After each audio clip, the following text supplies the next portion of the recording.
ಈ ಜನುಮವೇ ಆಹ ದೊರಕಿದೆ ರುಚಿ ಸವಿಯಲು.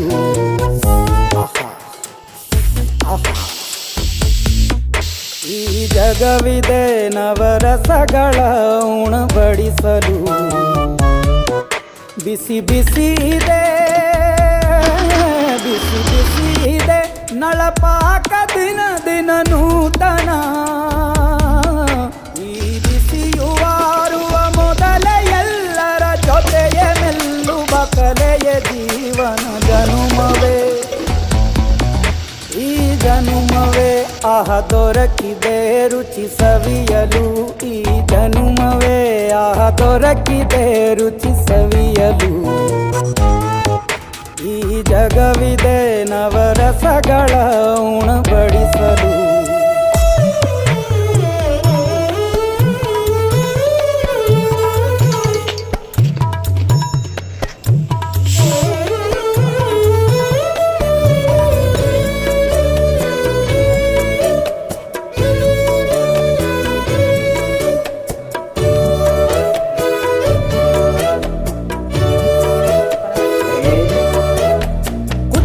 ಗಂಜಿ ಉಪ್ಪಿನಕಾಯಿ ಹೇಗೆ ಮಾಡಿವೆ ಗೆಳೆತನ. ತುಪ್ಪಕ್ಕೆ ಬಿದ್ದ